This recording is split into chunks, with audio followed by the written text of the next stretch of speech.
Okay, and I'm back. Sorry about that. I had to do a few things.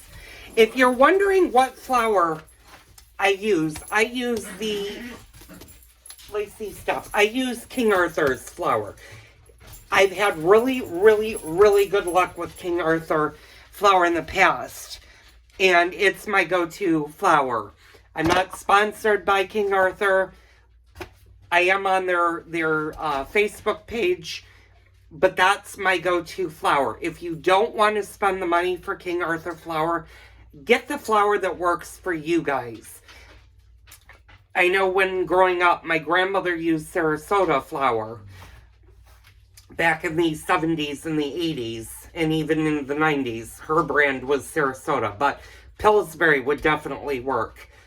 A generic, if money is tight and you're looking for just a cheaper way of making crust, definitely Pillsbury.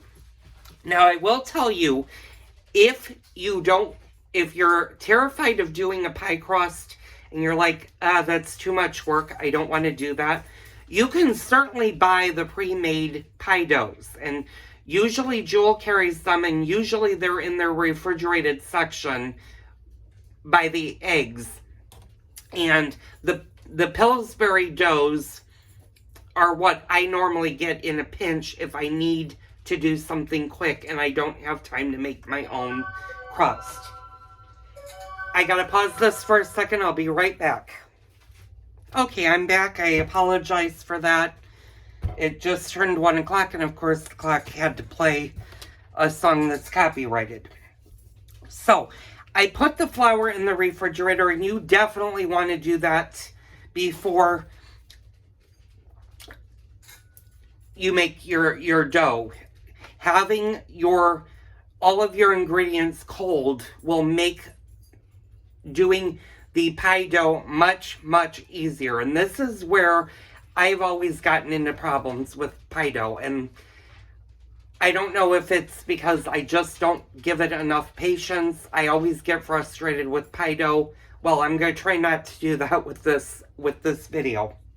So, if you're going to do it, if you know you're going to be making a pie or a slice,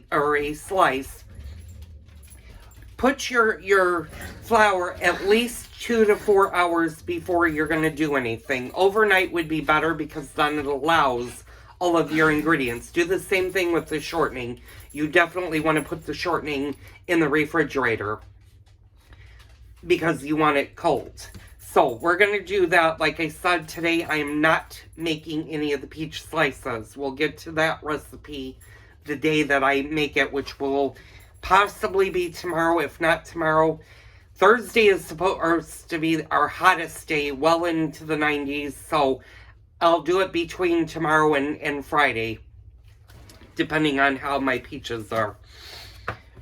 So, you also are going to need peaches. How much peaches you need will depend on what you're making.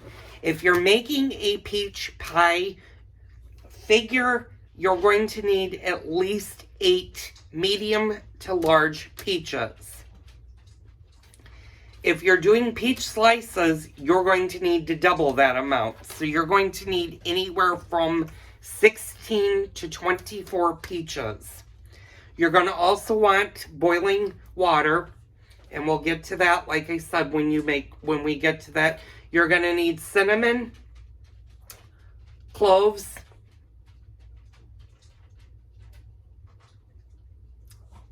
and sugar. So it's sugar, cinnamon, and cloves for your peach pie.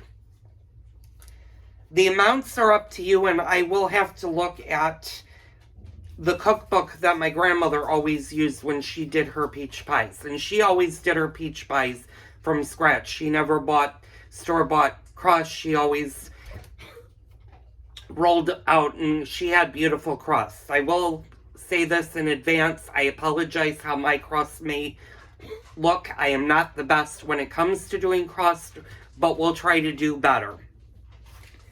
So, again, if you want a flakier pie crust, you're going to use butter in your recipe.